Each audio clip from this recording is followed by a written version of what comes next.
Que cela vous plaise ou non, ce sont les Juifs qui dirigent tout. Absolument tout. C'est avec cette phrase que je vais commencer l'épisode d'aujourd'hui. Je sais, la moitié d'entre vous a déjà voulu appuyer sur le bouton. Certains pour mettre un like, bien sûr, et d'autres pour m'écrire dans les commentaires, tout ou presque tout ce que vous pensez de moi. Mais s'il vous plaît, attendez. Je demanderai à tous, aux uns comme aux autres, de regarder jusqu'à la fin, parce qu'à la fin j'essaierai de vous expliquer pourquoi j'ai mis cette phrase en titre. Et l'explication ne sera pas exactement celle que vous imaginez. Alors, comme on dit, calmez un peu vos ardeurs, d'accord ?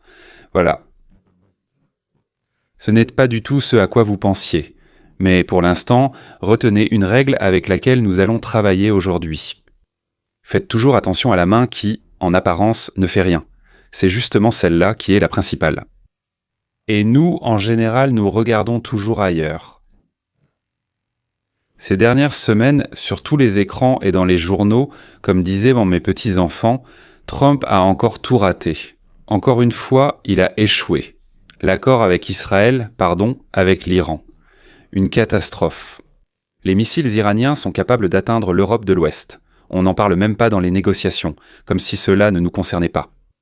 Vont-ils atteindre l'Europe de l'Ouest ? La question de l'uranium enrichi a été repoussée à une échéance de 6 jours. Ah, donc c'est bien cela même, et l'Iran a déjà publiquement fait savoir qu'il n'avait pas l'intention de le respecter. Des milliards de dollars iraniens gelés pourraient potentiellement être débloqués. Bon, je ne sais pas qui a lancé cette rumeur et inventé ça, mais admettons, d'accord ? On accorde au régime un répit financier précisément au moment où il semblait être acculé au mur.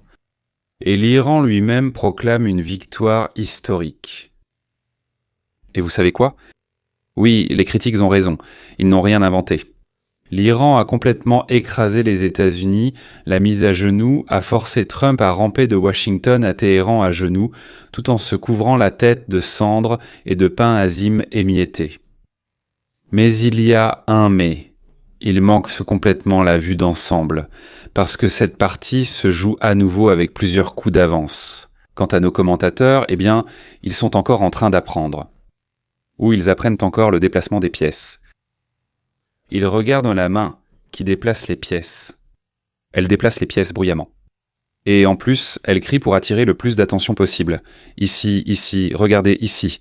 Mais moi, je vous propose de regarder l'autre main, qui repose tranquillement sur la table et qui semble ne rien faire. Et tout cela a commencé par un appel téléphonique. Tout a commencé par un appel téléphonique en avril.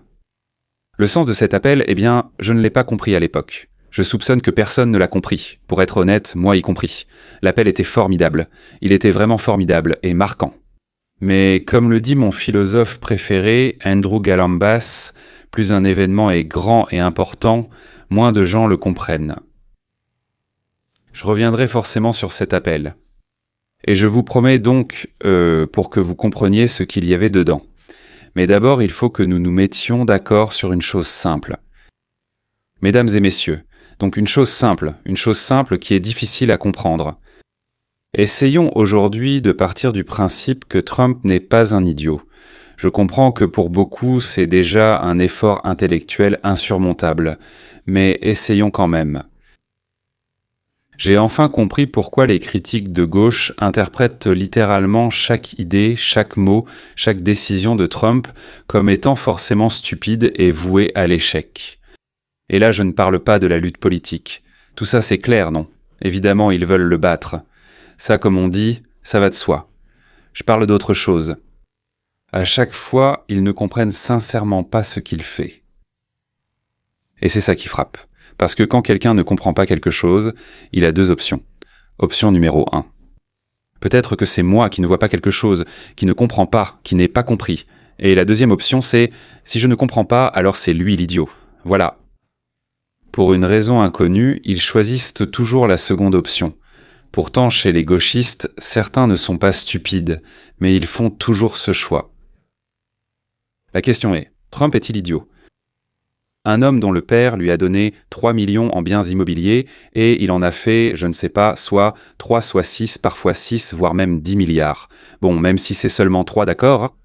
Un homme qui a créé l'émission télé la plus populaire au monde. Un homme ayant écrit 3 livres, dont 2 best-sellers nationaux et un best-seller mondial. Bien avant la politique, il était déjà invité dans des talk-shows. Oui, dans des talk-shows libéraux. On lui demandait son avis sur l'économie. On l'applaudissait, on l'embrassait et on lui disait « Vous devriez devenir président ». Le Congrès le convoquait pour qu'il explique pourquoi telle ou telle chose traînait dans les finances américaines, dans la construction. Et il expliquait. Les gars, j'écoutais ça, j'écoutais, la bouche ouverte. Et voilà, les gens qui partent du principe qu'il est stupide choisissent simplement d'ignorer tout ce qu'il a fait auparavant. Et les gens qui partent du principe qu'il fait tout pour l'argent, quelle horreur, un cupide, oui, ne remarquent pas à quel point ses propres finances ont souffert pendant son premier mandat. Je parle de Trump 45, je veux dire. Aujourd'hui, chacun raconte comment le gendre de Trump s'est enrichi grâce à ses liens avec les Saoudiens. Et hier encore, ces mêmes personnes disaient que Trump était l'agent Cramp, un agent qui fait tout uniquement pour que la Russie se porte bien. Qui, je ne sais pas, ils n'ont pas remarqué qu'il a arrêté Nord Stream 2, fait chuter le prix du pétrole, imposé toute une série de restrictions aux entreprises russes et aux particuliers russes. Que cela ait fonctionné ou non, ce n'est pas la question. Les autres ont fait la même chose ou même moins. Certaines choses marchaient, d'autres pas. Alors, supposons qu'il soit l'auteur de l'un des livres les plus connus sur la négociation. Chez le plus grand promoteur immobilier, chez le créateur du meilleur show télévisé au monde, chez le propriétaire du concours international de beauté, chez l'homme qui a remporté le concours appelé « Président des États-Unis ». Pas seulement une fois, certains disent dans 2 ou 3, peu importe. Il a gagné au moins 2 fois, c'est sûr. D'accord ? Supposons qu'il ait une certaine quantité de matière grise dans la tête. Bon, un peu. Et qu'il avance, disons, selon un plan souple en s'adaptant à la situation. Il se trompe ? Bien sûr qu'il se trompe. Il improvise aussi sur le moment et ce n'est pas toujours réussi. Bien sûr, ça arrive. Mais c'est surtout le plan. Il a un plan. Et supposons en même temps que les Perses en face de lui ne sont pas idiots non plus. Qu'ils ont leurs propres objectifs et 2000 ans d'expérience à marchander, tromper, manipuler. Ils apprennent ça, dès le berceau, je suppose. Partant de cette hypothèse, qu'il n'y a aucun idiot à la table, nous allons examiner ce qui se passe actuellement au Moyen-Orient. D'ailleurs, il y a un détail qui m'amuse vraiment. Toute l'Europe est exactement cette moitié de l'Amérique qui se dit démocratique. Dans cette histoire, ils souhaitent la victoire non pas aux États-Unis d'Amérique, même si leur vie, leur bien-être en dépendent. Oui, peu importe, ils s'en fichent de tout ça. Pourvu que Dieu nous en préserve, cet imbécile roux ne gagne pas. Ils souhaitent la victoire aux ayatollahs iraniens, rongés par le fanatisme religieux. Retenez ce petit détail, nous y reviendrons plus tard. Maintenant, écoutez attentivement. Je vais maintenant vous donner un seul et unique coup. Une seule publication, postée un dimanche ordinaire. Nos commentateurs l'ont interprété comme une bêtise, comme une méprise de vieillard, comme « la lampe 5 ne prend pas l'Est », du genre « l'Est, c'est compliqué », d'accord. Mais c'était un échec, je veux dire un mat. Parmi tous les échecs et maths possibles, c'était le plus beau. Je dirais même que c'était un échec et mat, ou un mat et échec, peu importe. Il reste quelques minutes avant mes révélations, et je vous promets qu'après cela, vous ne pourrez plus jamais faire comme si vous n'aviez pas vu ce qui s'est réellement passé. Vous regarderez les informations et vous verrez la deuxième main. Et la seule chose à surveiller, c'est la deuxième main, celle qui semble ne rien faire du tout. Mais pour que le coup soit clair, il faut que je nous ramène quelques pas en arrière. À ce fameux appel dont je viens de parler, et à la guerre que, je ne sais pas, il me semble que presque personne n'a comprise correctement. Mais ne commençons pas avec Cyrus le Grand, ce même roi perse qui, autrefois, a permis aux Juifs de revenir. Nous lui devons une reconnaissance éternelle pour avoir permis la reconstruction du temple à Jérusalem. Eh bien, parlons des Perses, je veux dire commençons un peu plus près. Pas depuis le tout début, pas depuis la toute première étape, mais un peu plus proche, commençons par un appel. Rappelez-vous tout de même le mois d'avril. Trump fixe un délai pour la première fois. Voilà, c'est tout. Voilà, l'Iran ne répond en rien, l'opération militaire est entièrement autorisée, nous attendons tous une frappe, et il n'y a pas de frappe. Certains ont poussé des exclamations, d'autres riennent malicieusement, certains étaient stupéfaits, et encore une fois, tous ont raté l'essentiel. Qu'est-ce que Trump faisait réellement ? Eh bien, avant de revenir sur la frappe qui n'a pas eu lieu, répondons à une question. Selon vous, de pourquoi l'Iran a-t-il frappé les pays du Golfe pendant toute cette guerre? Vous aviez quelques idées à ce sujet, oui. À première vue, c'est un choix étrange. L'Arabie Saoudite, les Émirats, Bahreïn n'ont presque pas participé à l'affrontement irano-américain. Bon, il y avait des soldats stationnés là-bas. Il y avait aussi des investissements. Pourquoi les frapper? Tu ne fais que les énerver, non? Mais pourquoi alors? Si les pays du Golfe avaient eux-mêmes répondu par la force, leur tourisme se serait effondré et le pétrole en aurait souffert. Donc le calcul était de frapper assez fort et de faire assez peur pour qu'ils aillent en faire pression sur l'Amérique pour transformer les pays du Golfe en un tampon entre Téhéran et Washington. Ne les achevez pas, Iran, et ne les touchez pas parce que pour l'instant, nous n'avons pas besoin qu'ils nous répondent. C'était une stratégie cohérente et intelligente. Au départ, il semblait que cela avait marché 2 fois exactement comme l'Iran l'avait prévu. L'une des plus grandes raffineries de pétrole de la planète, je pense en Arabie Saoudite, a été touchée. Le royaume subit des pertes de, littéralement des dizaines de milliards de dollars sous le feu des missiles. Cette politique, de neutralité contrôlée qu'il menait, que ces pays maintenaient depuis des décennies, s'effondre sous les frappes iraniennes continues. On pourrait penser que l'Iran agit de façon stupide, mais ce n'est pas du tout le cas. Les pays du Golfe ont vraiment commencé à faire pression sur Trump, et c'est là qu'il faut faire attention. En commençant à faire pression sur Trump, ils lui ont donné un levier. Mais pas dans les affaires avec l'Iran, plutôt dans ses propres affaires. Qu'est-ce que ça veut dire? Parce que si vous comprenez un peu comment Trump mène les négociations, vous savez que vous êtes un billet à ordre.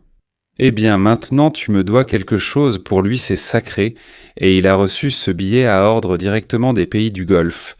Ils le lui ont eux-mêmes apporté et posé sur la table. On demande quelque chose à Trump pendant les négociations. Ah! Que fait Trump? Vous avez deviné. Il demande tout de suite quelque chose en retour. Et je précise tout de suite, il n'est pas le seul à agir ainsi. Toute personne qui n'est pas idiote à la table fait la même chose. Si vous me permettez, je dirais que votre humble serviteur a fait exactement la même chose. Pas à ce niveau, bien sûr, même pas proche. Mais ce sont les négociations qui comptent, pas le niveau. On veut quelque chose de toi? Formidable. Et maintenant, j'aimerais recevoir ça de votre part, si cela vous intéresse. Voilà, donc il ne s'agit pas de savoir qui est bon ou mauvais, mais de comment les choses sont réellement organisées. Combinaison, mécanisme, n'est-ce pas? J'ai une petite demande à vous faire. Mettez un like tout de suite. C'est la seule chose qui aide ce genre d'analyse à trouver des personnes qui aiment réfléchir et non crier. Et l'abonnement, ainsi que la deuxième chaîne, je les laisserai pour la toute fin. J'ai une conversation spéciale pour vous là-bas. Passons maintenant à cette fameuse manœuvre du dimanche, un dimanche. Donald Trump publie sur Truth Social ce que les médias occidentaux n'ont jamais réussi à expliquer. Il annonce une condition obligatoire. Écoutez la suite. Pour tout pays qui souhaite rejoindre le cadre de l'accord, il n'y a pas d'accord avec l'Iran, mais un accord appelé les accords d'Abraham. Qu'en dites-vous? Non seulement tu écris ça, mais en plus tu invites qui? L'Iran va rejoindre. L'Iran le dit clairement, je suis prêt à voir l'Iran comme faisant partie de ce qu'on appelle une coalition mondiale sans précédent. Et tout le monde s'est accroché à ce mot « inviter ». Inviter où? Dans une coalition anti-israélienne? Inviter l'Iran? Ah, c'est sûr qu'il est idiot. Ah, il ne comprend vraiment rien. Les affaires de l'Est, là-bas. Ah, c'est sûrement un espion de Poutine ou du Pakistan. Ou alors, je ne sais pas, un espion roumain. Contrairement à Hunter Biden, qui, comme on le sait, est un espion kazakh. Et derrière ces cris habituels, Trump avance, notre presse, nos libéraux, nos snobinards de service ont laissé passer cela. L'essentiel, c'est ça. Trump a invité l'Iran, un État dont toute la position était basée sur le fait qu'Israël n'a pas le droit d'exister. Il l'a invité à signer un accord de paix, un accord cadre de paix, je ne sais pas comment l'appeler, avec Israël comme prix pour tout ce que la République islamique voudrait désespérément obtenir en ce moment.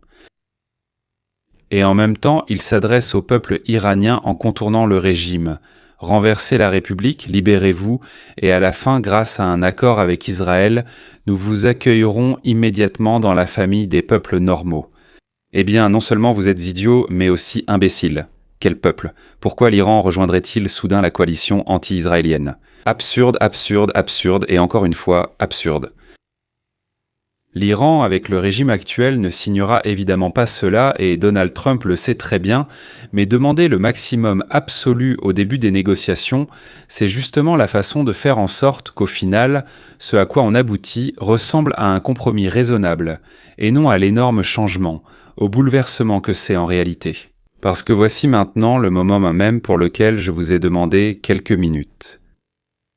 Le vrai but de Donald Trump, messieurs, je vais dire quelque chose qui va sûrement me valoir des critiques.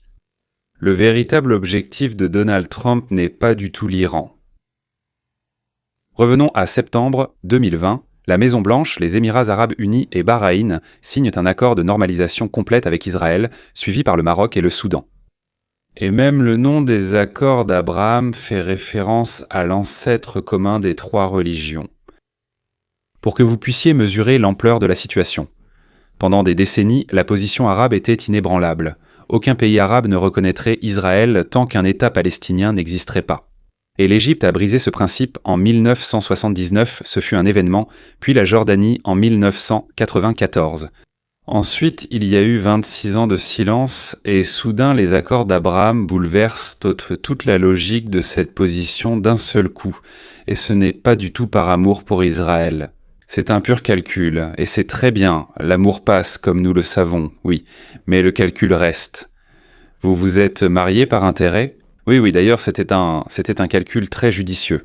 Le commerce entre Israël et les Émirats a pratiquement augmenté de 0 à 4 milliards par an en 5 ans. Pour de petits pays, c'est une somme énorme. Le contrat privé sur le gaz s'élevait encore à 36 milliards, sans compter les investissements technologiques privés. Donc selon moi, cela a augmenté de 130% en un an.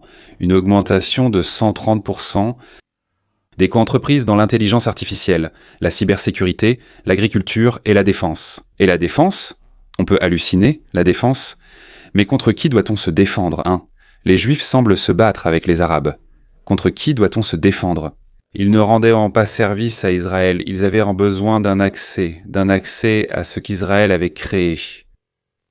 Parce qu'un pays de la taille de l'État du New Jersey, il n'y a pas de pétrole là-bas. Depuis sa fondation, encerclée par des voisins hostiles, d'une manière ou d'une autre, elle s'est devenue l'une des plus. Des nations les plus technologiquement avancées sur Terre. Et l'Arabie Saoudite a plein d'argent, mais pas vraiment de percée technologique. C'est pourquoi il lance le programme Vision 2030. En 2030, n'est-ce pas? 100 milliards, donc pour créer un hub technologique à l'intérieur du pays. Mais qui va le créer? Oh, mais nous avons des Juifs juste à côté, il y a Israël. Ce n'est pas une courtoisie diplomatique pour eux, c'est quelque chose dont ils se sont eux-mêmes privés pendant 75 ans, mais le vrai sens de ces accords n'a jamais été seulement une question d'argent. L'essentiel, c'est ce que ces accords signifiaient pour l'Iran, car la force de l'Iran ne repose pas sur les missiles, elle repose sur ce qu'on appelle le récit, l'idéologie, sur une lecture politico-religieuse de l'histoire, sur le fait que l'hostilité envers l'existence même d'Israël serait un devoir sacré pour chaque musulman, mais c'est un mensonge, car rien de tel n'est écrit dans la religion. C'est ce qu'on appelle une construction et une histoire fabriquées. Et chaque gouvernement arabe qui fait un pas vers Israël sape justement cette haine prétendument légitime. Plus l'idée qu'on peut vivre avec Israël devient normale, plus la République islamique devient superflue. C'est précisément pour cette raison que l'Iran a joué son coup avant le 7 octobre 2023. Selon les informations, l'accord de paix saoudo-israélien était à quelques semaines de la signature. Le cadre était convenu, les canaux officieux fonctionnaient. 5 jours avant l'attaque, la normalisation avançait sérieusement. C'est cela que l'Iran a tenté d'arrêter le 7 octobre. L'objectif était de briser cette dynamique, de faire d'Israël le méchant aux yeux du monde musulman, de pousser les Israéliens à répondre par des bombardements et de rendre la normalisation pratiquement impossible politiquement pour tout dirigeant musulman. Pendant que Gaza brûle et derrière le Hamas, eh bien les gars, c'était l'Iran qui était derrière. Tout le monde le savait. Parce que la signature de l'Arabie saoudite au bas des accords d'Abraham aurait signifié le début de la fin de tout ce sur quoi repose l'existence de la République islamique. Si le gardien des principaux lieux saints de l'islam, c'est-à-dire l'Arabie saoudite, décide qu'Israël n'est pas obligé d'être un ennemi, l'Iran perd la cause par laquelle il justifiait son existence depuis 45 ans. Allons, serrons la ceinture, je ne sais pas, arrêtons de manger et de boire, envoyons de l'argent à nos justes combattants, mais pourquoi faire? Parce que nous avons la tâche la plus importante au monde, détruire. Et ensuite qui? Le monstre qui contrôle le monde entier là-bas, les Juifs, nous ne le permettrons pas, et ainsi de suite. C'est pourquoi la guerre est arrivée, et pendant un certain temps, il semblait que l'Iran contrôlait la situation. Mais maintenant, faites attention à ce qui se passe. Maintenant, l'Iran a besoin de cet accord, et d'ailleurs, il en a désespérément besoin. Et Trump? Eh bien, si vous, les gars, avez besoin de quelque chose de moi, alors, eh bien, vous devez payer. Et que faut-il payer pour cela? C'est très simple, nous créons une coalition. Arabie Saoudite plus, Pakistan plus, Qatar plus. En fait, tout ce monde qu'Iran a renversé le 7 octobre, vous vous taisez, et vous restez assis, et vous vous taisez. Ce même monde que les résidents ont détruit est maintenant présenté comme le prix à payer pour sauver le régime. Il est difficile de surestimer l'ironie de ceux qui ont commandé ce massacre. Voilà ce qu'on appelle échec et mat. Maintenant, pourquoi précisément ces pays? Pourquoi précisément ceux-ci? L'Arabie saoudite, une autorité religieuse dont l'influence s'étend à 1,8 milliard de musulmans. La signature de l'Arabie saoudite, c'est la déclaration de la plus haute autorité du monde sunnite. Le conflit avec Israël est clos. L'avenir des musulmans ne se construit pas autour de ce combat, et le narratif iranien ne survivra tout simplement pas à cela. Même s'ils essaient de dire que les sunnites restent là-bas et nous, les chiites, ici, ils ne tiendront pas longtemps comme ça. Le Pakistan, soit dit en passant, est une puissance nucléaire, la seule puissance nucléaire musulmane et, pour ainsi dire, un immense pays musulman. Si le Pakistan signe, le signal sera envoyé à chaque pays à majorité musulmane, l'Indonésie, la Malaisie, le Bangladesh, l'Afrique de l'Ouest. Ce ne sera plus seulement le monde arabe. Et enfin, le Qatar. C'est selon moi le plus difficile à comprendre. Un pays qui s'est bâti sur l'idée d'être ami avec tout le monde et de ne pas se faire d'ennemis ouverts, mais qui, en même temps, promeut une idéologie extrêmement dangereuse. Le Qatar a donné un foyer au Hamas, et soudain, dans le cadre de la normalisation avec Israël, personnellement, je considère le Qatar comme un État hostile à Israël. Il faudrait l'appeler ainsi, et donc l'impliquer publiquement dans cette même structure. Voilà ce qu'est une stratégie structurante. Il est intéressant d'observer une telle partie, car pour eux, c'est un bouleversement sauvage. Mais il est très important de ne pas sortir de ce monde, car s'ils restent là-bas dans l'obscurantisme, le monde les dépassera de très loin. Ah, et n'oubliez pas la Chine, au-dessus et en dessous de tout cela. Le corridor économique indo-moyen-oriental européen. Et qu'est-ce que c'est, me demanderez-vous? Ah, c'est une route commerciale passant par les Émirats, l'Arabie saoudite et la Jordanie, qui doit concurrencer le projet chinois et contourne délibérément l'Iran.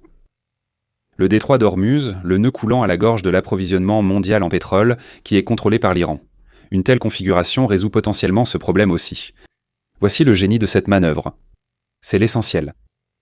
45 ans de pression américaine, de sanctions, d'assassinats, de cyberattaques, de frappes militaires n'ont pas abattu l'Iran. 6 semaines de bombardements non plus. On peut détruire les sites nucléaires, ils les reconstruiront dans leurs grottes. On peut éliminer les dirigeants, d'autres viendront. Ni plus ni moins, ce seront les mêmes. Cela cesse d'être une surprise, cela devient un fait qu'il faut accepter. On ne peut pas tuer une idée physiquement, c'est pour ça qu'elle est idéologique. Tu ne pourras pas la briser. Et alors la question change. Ce n'est plus comment détruire l'Iran, ou du moins l'Iran tel qu'il existe aujourd'hui. Oui, mais que faire face à une menace qu'on ne peut pas éliminer avec une bombe?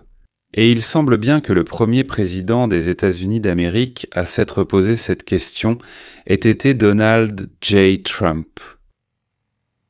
C'est pourquoi la réponse vers laquelle Trump semble s'orienter consiste à établir une configuration régionale où l'Iran se retrouve stratégiquement isolé, où la Mecque est la seule puissance nucléaire musulmane au monde joue un rôle central. Officiellement, dans le monde avec Israël, il s'écoulera 3, 5, 10 ans et ils recevront tellement d'Israël qu'ils n'auront même plus envie de s'en passer. Pourquoi le ferait-il ? Où est la coalition de pays, chacun ayant ses propres raisons de s'opposer aux ambitions iraniennes ? La voilà, elle est en place. Nous avons un ennemi commun, et ce n'est pas Israël. Israël était un ennemi inventé, tu comprends ? Il faut inventer un ennemi pour expliquer aux gens pourquoi leur vie n'est pas aussi bonne qu'ils le souhaitent. Il y a un ennemi extérieur. Voilà les Juifs. Voilà, ils ont pris le pouvoir. Ils font ceci, ils usurpent, ils accaparent. Nous devons...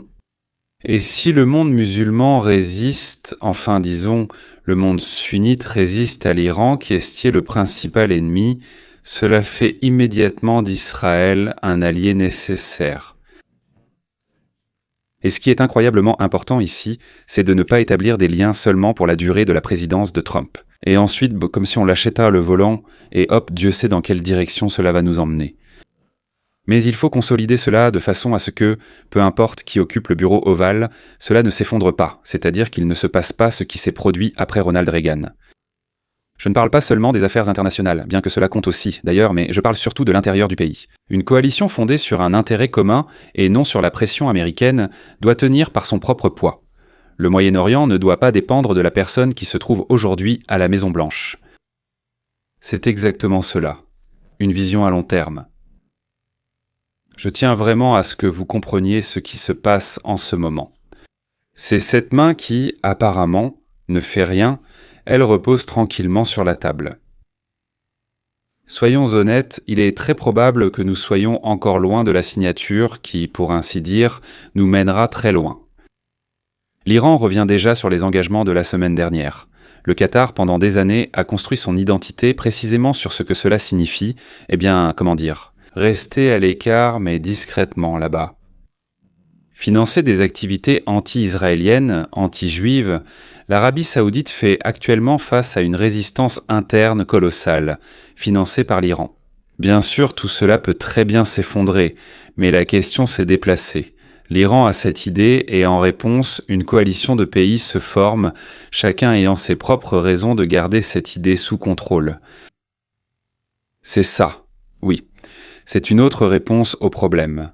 C'est une autre réponse au problème qui a résisté à toutes les autres réponses pendant 45 ans.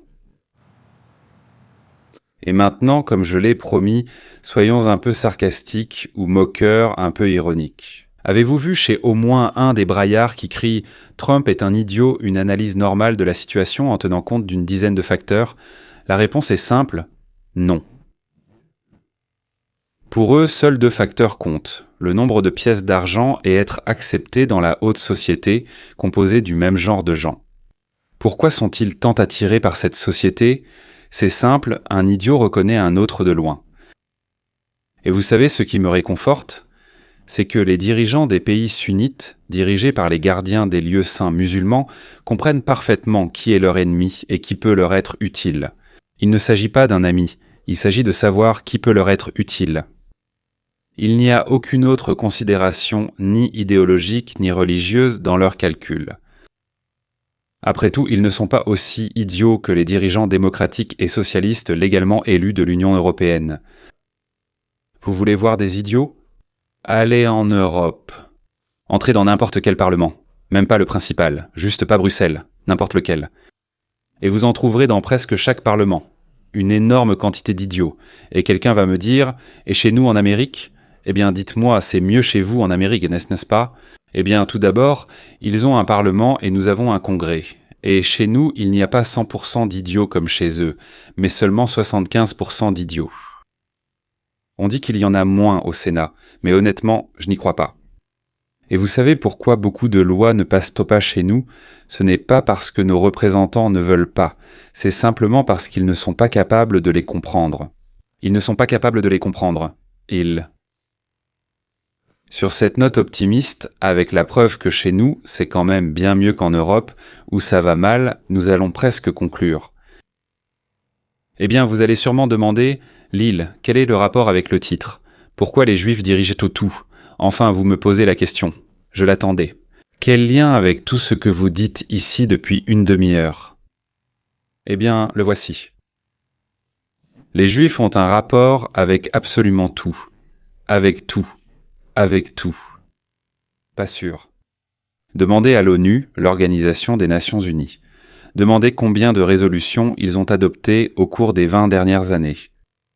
Combien d'entre elles sont des résolutions de condamnation et quel pourcentage de ces résolutions de condamnation concernent un seul et même État? Israël. Comptez et vous verrez qui sont les personnes les plus importantes sur cette planète. Plus importantes que quiconque. Maintenant. Vous vous souvenez du sergent Gilad, n'est-ce pas? Gilad. Pour un sergent israélien capturé, juif d'origine, ils ont exigé plus de 1000 prisonniers arabes. Et ainsi, ils ont fixé le prix une fois pour toutes. Le prix d'un juif. Un juif équivaut à 1020 de ces arabes. D'après mes calculs, c'est à peu près juste. Les parents géorgiens de ma femme affirment que les Géorgiens sont supérieurs aux Arméniens. Je suis du côté des Arméniens. J'avoue que je n'ai pas vérifié. Je pense qu'ils ont une autre idée à ce sujet, peut-être même tout le contraire. Voilà. En ce qui concerne le score arabo-israélien, il est temps de rafraîchir un peu le vieux proverbe. On disait autrefois, pour un battu, on en donne 2 qui ne l'ont pas été. Mais maintenant, il faudra compter ainsi. Pour un rasé, on en donne 1027 non rasés. Pour un rasé, on en donne 1027 non rasés. Et c'est juste. Oui, c'est comme ça qu'il faut faire. Mais malgré tout, le principal, ce ne sont pas les chiffres. Le principal, c'est ceci. Je ne sais pas si ce fameux accord dont parlent les médias sera signé, soi-disant qu'ils ont cette information. Ils l'ont reçu, ils l'ont divulgué, ils savent, je ne sais pas. Peut-être qu'il sera signé demain, ou peut-être dans un mois, ou peut-être jamais. Les chances pour un oui ou pour un non sont égales, et même un peu moins. Je ne dirai pas où il y en a moins. Mais je sais une chose. Pour la première fois depuis 45 ans, la question au Moyen-Orient a été posée correctement. Et pendant que tout le monde regardait la main bruyante, la main discrète préparait sur l'échiquier une toute autre partie. C'est pourquoi, pour finir, souvenez-vous toujours de surveiller la main qui semble ne rien faire, car c'est elle la principale. Si cette analyse vous a été utile, faites 2 choses. Premièrement, abonnez-vous à cette chaîne. Ici, chaque jour, une analyse est publiée, ou peut-être même 2. En bref, ce qui se passe, et honnêtement, ce qui se cache derrière tout ça. Pour tout le monde. Deuxièmement, si ce qui se passe ne vous suffit pas et que vous voulez aller au fond des choses, comprendre pourquoi tout est fait de telle ou telle manière, j'ai une 2e chaîne. Elle s'appelle Feuille de route vers la liberté, disponible aussi sur YouTube. Il y a 2 épisodes par semaine, c'est posé et approfondi. Pour ceux qui aiment réfléchir. Le lien est sous cette vidéo, je vous y attendrai. Bref, mesdames et messieurs. À la prochaine. Et, pour que vous vous en souveniez, gardez l'œil sur la main.